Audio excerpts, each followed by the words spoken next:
जय श्री राधे कृष्ण। आप सभी का हमारे YouTube चैनल पे बहुत बहुत स्वागत है। आइए आज सुनते हैं एकादशी व्रत प्रेरणादायक कथा भक्त की भक्ति। आप सभी जानते हैं कि एकादशी का व्रत जो कि हर पापों को नष्ट करने वाला और भगवान विष्णु को अति प्रिय यह एकादशी का व्रत होता है और भगवान अपने भक्त के अधीन होते हैं। एकादशी का व्रत जो कि हर माह के कृष्ण पक्ष और शुक्ल पक्ष की एकादशी तिथि के दिन किया जाता है। एकादशी का व्रत जो कि सभी प्रकार के पापों को नष्ट करने वाला। जब व्यक्ति के पाप नष्ट होते हैं तभी जाकर के उन्हें सभी प्रकार के सांसारिक सुखों की प्राप्ति होती है और अंत में फिर मोक्ष की प्राप्ति होती है। हिंदू शास्त्रों में एकादशी का व्रत का बड़ा ही महत्व माना गया है। वहीं इस व्रत के पुण्य के समान और कोई पुण्य नहीं है। इसी के साथ धार्मिक ग्रंथों में बताया गया है कि एक बार भगवान शिव ने नारद जी को बताया था कि एकादशी व्रत के प्रभाव से व्यक्ति के 7 जन्मों के पाप भी नष्ट हो जाते हैं। तो आइए आज सुनते हैं एक प्रेरणादायक कथा जिससे आप यह जान सकते हैं कि एकादशी व्रत के प्रभाव से कैसे भगवान भी अपने भक्त के अधीन हो जाते हैं। भक्तराज अम्बीरस महाराज नाभाग के पुत्र थे। वह सप्त द्वीपवती पृथ्वी के एकमात्र सम्राट थे। संपूर्ण ऐश्वर्य के आधीश्वर होते हुए भी संसार के भोग पदार्थों में उनकी जरा भी आसक्ति नहीं थी। उनका संपूर्ण जीवन भगवान की सेवा में समर्पित था। जो अन्य भाव से भगवान की शरणागति प्राप्त कर लेता है उसके योग क्षेम का संपूर्ण भाग भगवान अपने ऊपर ले लेते हैं। इसलिए महाराज अम्बीरस की सुरक्षा के लिए भगवान ने अपने सुदर्शन चक्र को नियुक्त किया था। सुदर्शन चक्र गुप्त रूप से भगवान की आज्ञा अनुसार महाराज अम्बीरस के राजद्वार पर पहरा दिया करते थे। एक समय महाराज अम्बीरस ने अपनी रानी के साथ भगवान श्री कृष्ण की प्रीति के लिए 1 वर्ष भर की एकादशी व्रत का अनुष्ठान किया। अंतिम एकादशी के दूसरे दिन भगवान की सविधि पूजा की गई। ब्राह्मणों को भोजन करवाया गया और उन्हें वस्त्र आभूषणों से अलंकृत एवं गौदान आदि दी गई।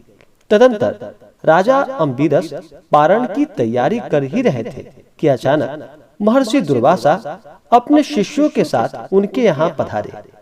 अतिथि प्रेमी महाराज ने उनका अतिथि सत्कार करने के बाद उनसे भोजन करने के लिए निवेदन किया। दुर्वासा जी ने उनके निवेदन को स्वीकार किया और मध्याह्न संध्या के लिए यमुना तट पर चले गए। द्वादशी केवल 1 घड़ी मात्र शेष थी। द्वादशी में पारण न होने पर महाराज को व्रत भंग का दोष लगता, अतः उन्होंने ब्राह्मणों की आज्ञा से भगवान का चरणोदक पान कर लिया और भोजन के लिए दुर्वासा की प्रतीक्षा करने लगे। दुर्वासा ऋषि जब अपने नित्य कर्म से निवृत्त होकर राजमहल लौटे तब उन्होंने अपने तपोबल से राजा के द्वारा भगवान के चरणामृत से पारण की बात अपने आप मालूम कर ली। उन्होंने क्रोधित होकर महाराज अम्बीरस से कहा कि मूर्ख, तू भक्त नहीं ढोंगी है।